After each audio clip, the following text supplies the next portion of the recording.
Hello, good morning dear students. Today we are going to learn forms of power sharing. We are learning the chapter power sharing here, the same chapter power sharing. So two parts earlier we learned. In the first part of this video, we learn about the countries Sri Lanka and Belgium and their arrangement of power sharing. In the second part, we have seen Belgian model and why power sharing is desirable. Let us start with the third part of the same video, that is forms of power sharing. So forms of power sharing, we have seen that in democracy power sharing is desirable, power sharing is needed so that capable government can be elected. And for that, how power is shared in government? So what are the ways, what are the forms of power sharing that today we are going to learn? First form of power sharing is horizontal distribution of power.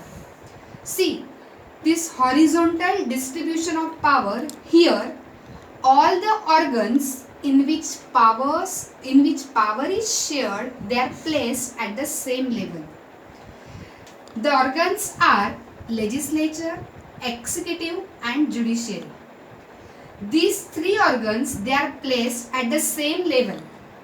Legislature, executive and judiciary. Legislature makes law, executive executes and implements those laws, and judiciary is the system, independent system where they can check the functioning of legislature and executive. So we have independent judiciary in India. All three organs, they are placed at the same level, and these three organs, they checks and balances each other. They checks the functioning of each other, and so this system is also known as system of checks and balances. Did you understand? पता लगा आपको इसको checks and balances क्यों कहते हैं? See, legislature जो हम लोगों ने चुन के दिए हैं, ये MPs, MLAs, ये लेजिस्लेचर है, वो लॉज बनाएंगे. एग्जीक्यूटिव इन लॉज को इम्प्लीमेंट करेंगे. एग्जीक्यूटिव मतलब bureaucrat, civil servants, IAS officers, IPS officers.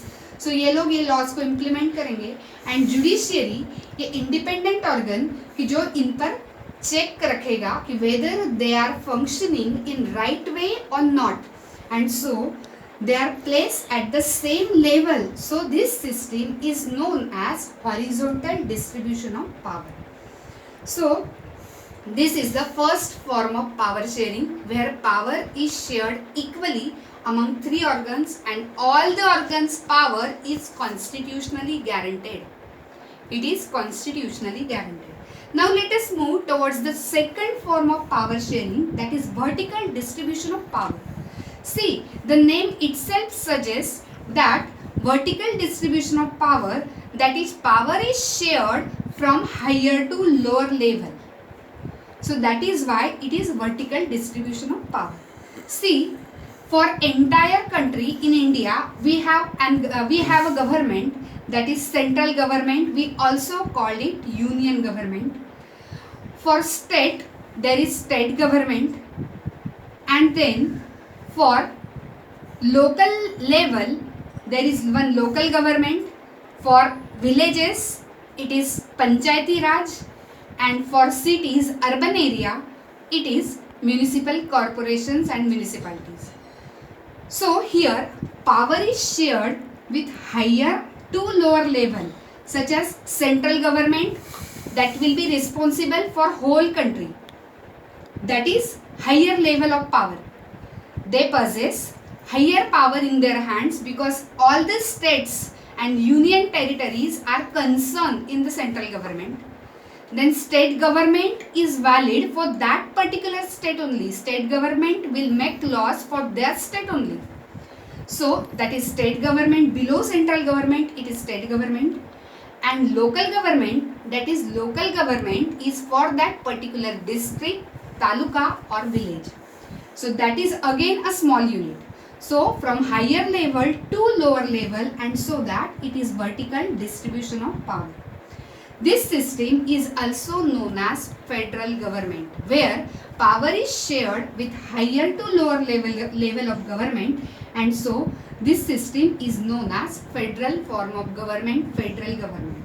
So this is what vertical distribution of power is. So this was the second form of power sharing.